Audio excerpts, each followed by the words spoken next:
Okay, boom. So it looks like it's a breaking into this young Jefe murder situation, man. They are now going public stating the fact that it was a body dropped at a taco stand, which involves Jefe allegedly, right?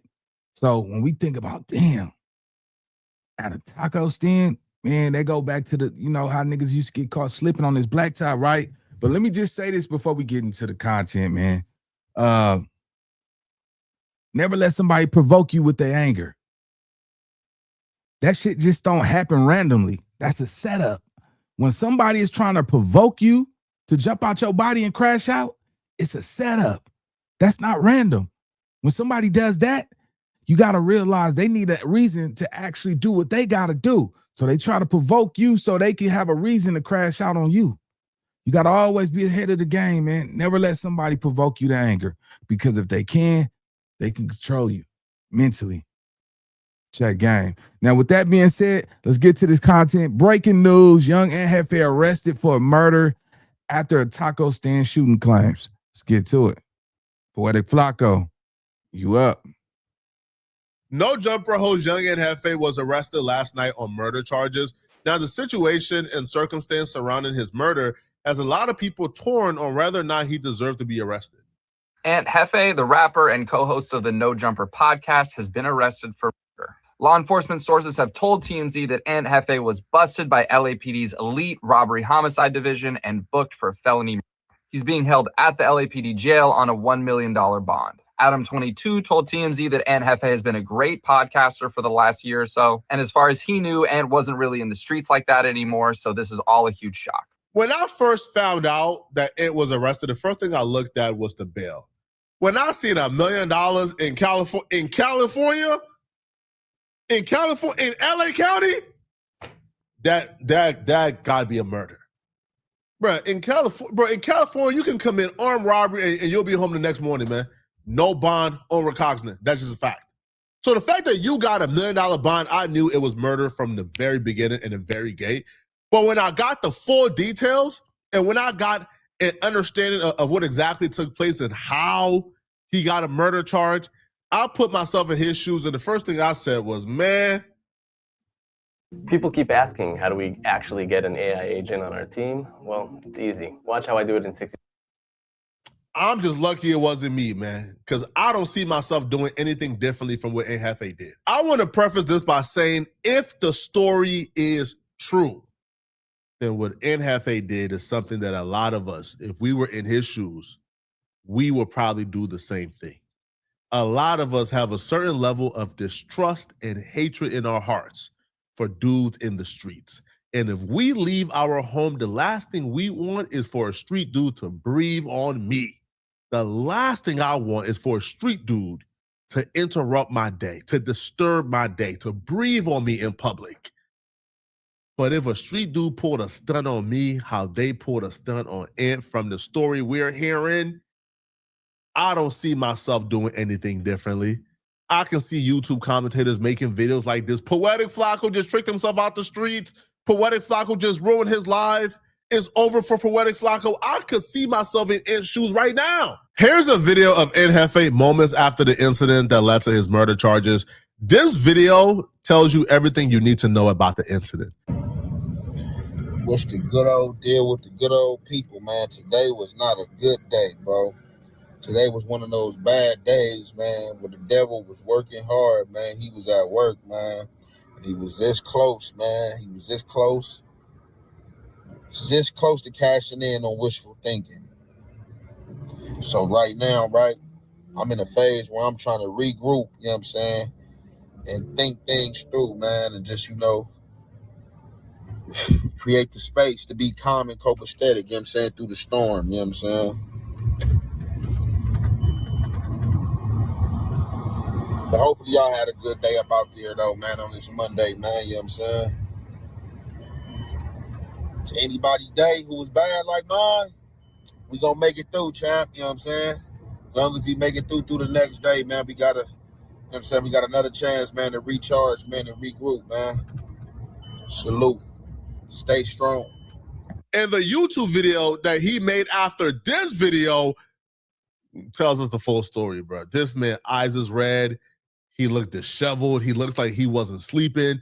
He looks worried and stressed. It's a good old big deal with the good old people. It's your boy, Young and Jefe. Don't care about number what the check say.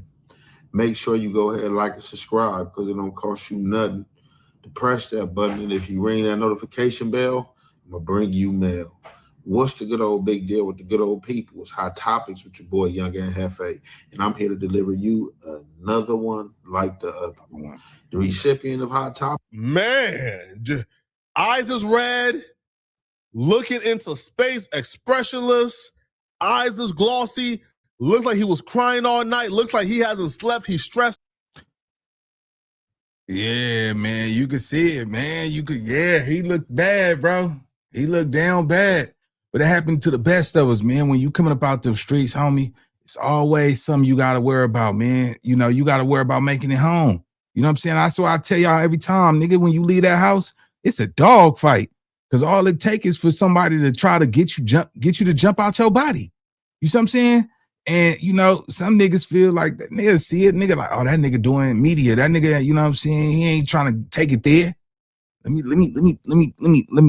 bump on that nigga for a minute. Let me see if I can get him out of his character. You know what I'm saying? To try a nigga. And, you know, some niggas got to show a fuse. You know what I'm saying? And it could get bad, man. But, yeah, you can look in that man's eyes and tell that nigga, yeah, he tired. But he was still pushing through like nothing happened. You know what I'm saying? Like, I salute to that, man. Shout out to Jefe. Yeah, let's go. Stop. Man, Jill ain't that scary, man. No, I'm kidding. I'm kidding, bro. All right, I'm rooting for Ant, man. But yeah, Jill ain't that scary. God damn. But what took place and what happened, this right here is the reaction of somebody who realized they just got tricked out of their position. They just got tricked out the streets by somebody who ain't worth being tricked out the streets over.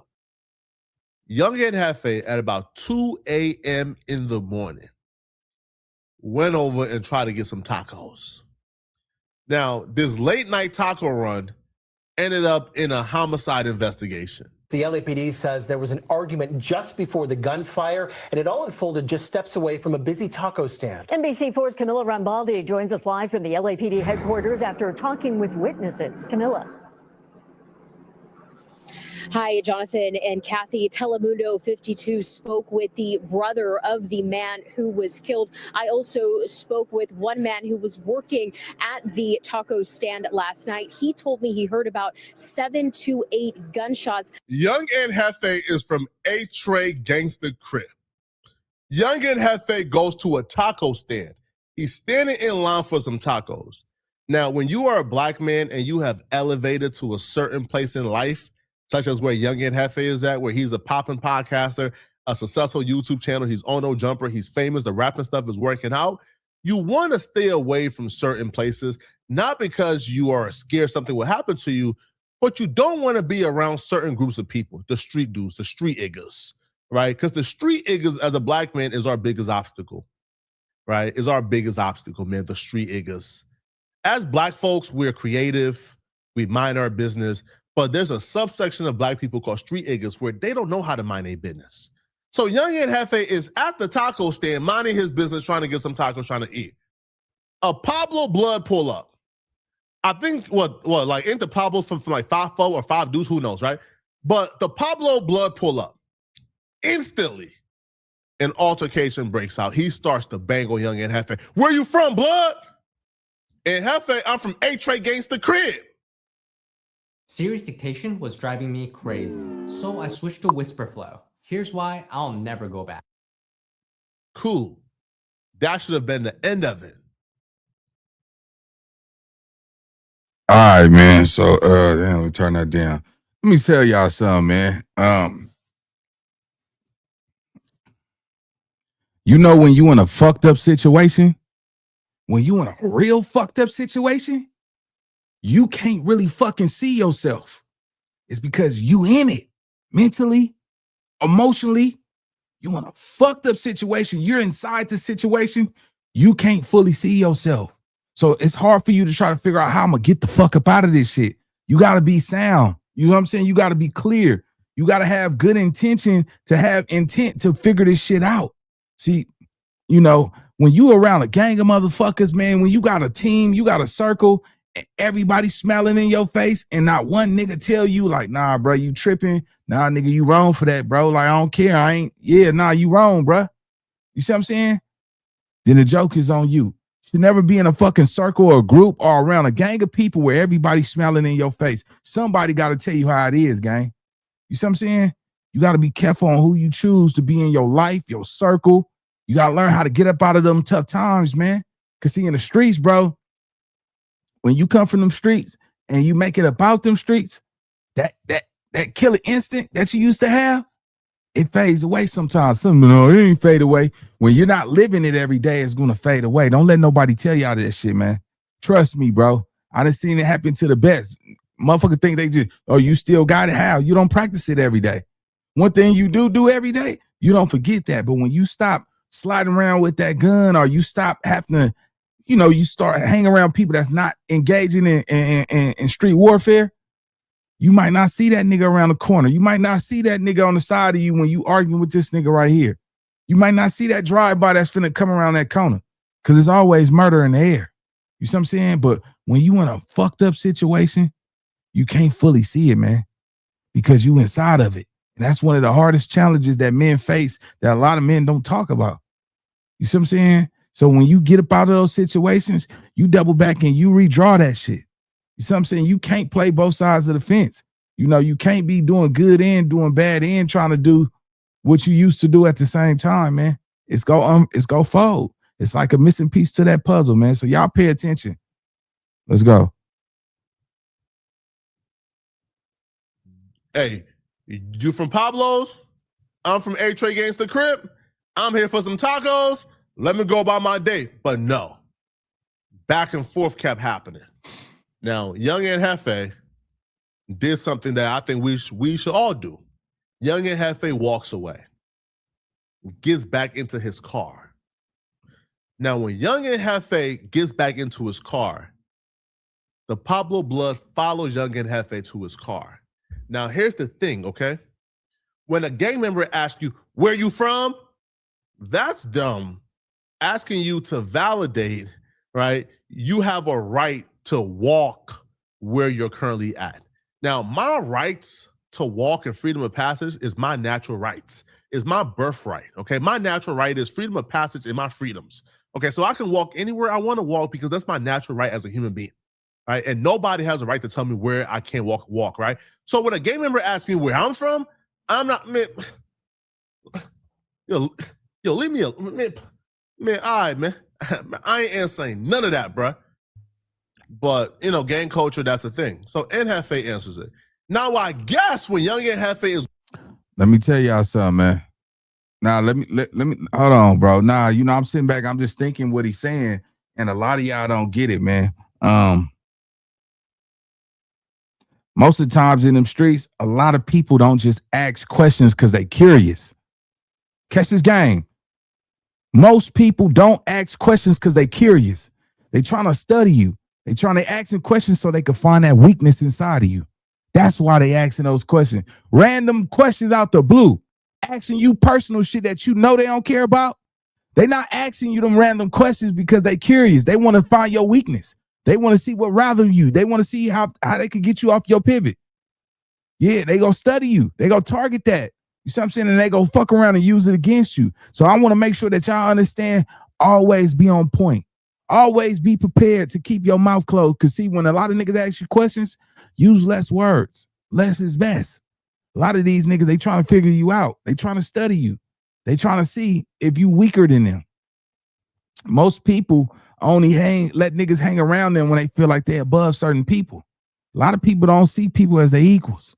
A man is not defined by what kind of clothes he got on, how much jewelry he got, man. It's about a nigga character, man. I know some real niggas that don't got nothing in their pocket, and they stubborn like that because, materialistic shit don't make them no man. You understand? It's their character that makes them. It's some niggas that have nothing. That's way more real than a nigga with draped up in designer fashion.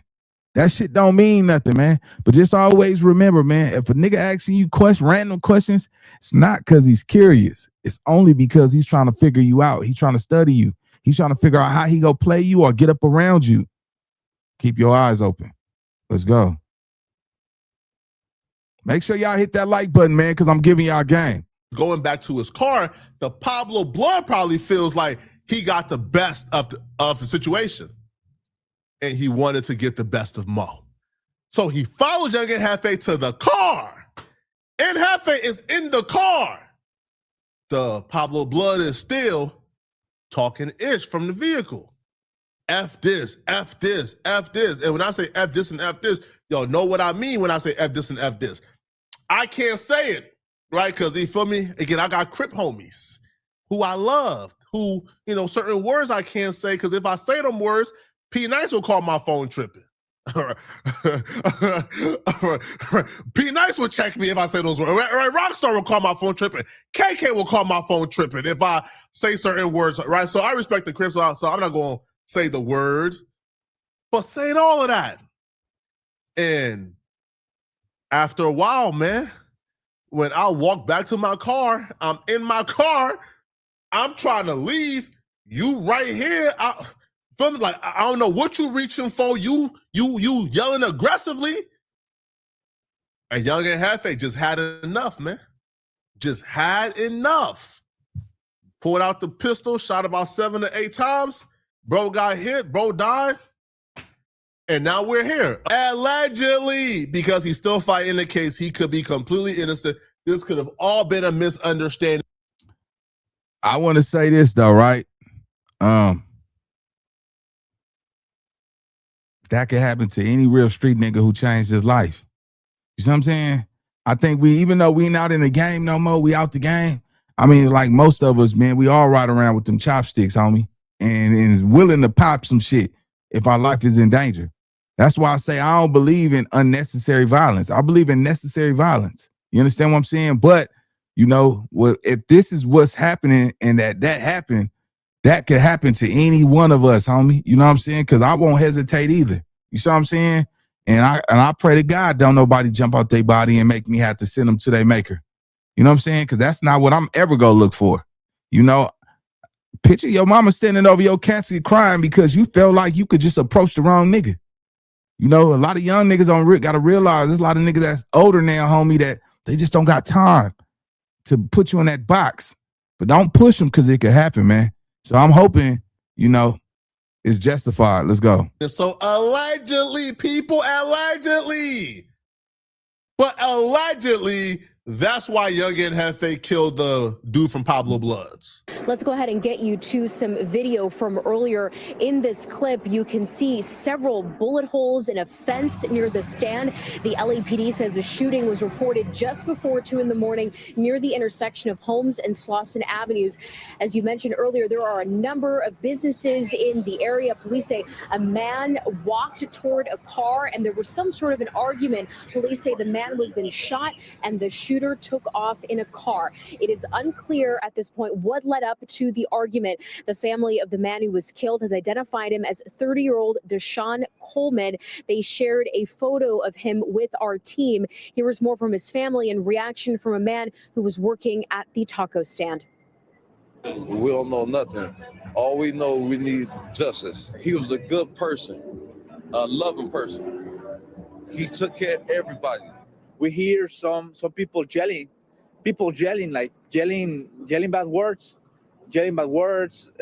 start fighting. Did you hear the gunshots? Yeah, I hear the gunshots. I hear like 7 gunshots, and that scares me. I didn't move. I was frozen, like no zero nerves. I didn't know what to do. I didn't know if to run or to stay. Create your unique website with AI using Fimo. Ask what you want, Fimo creates. Jordan Guzman told me he has been working at the taco stand for several months and that this was the first time he has seen a shooting in the area. Again, at this hour, police are still looking for the shooter and they do not yet have a description of the suspect's car.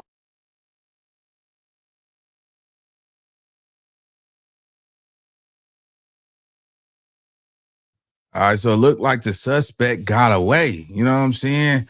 Dang, bro. hopefully it's all just a misunderstanding. Hey, y'all drop y'all opinions in the comment section.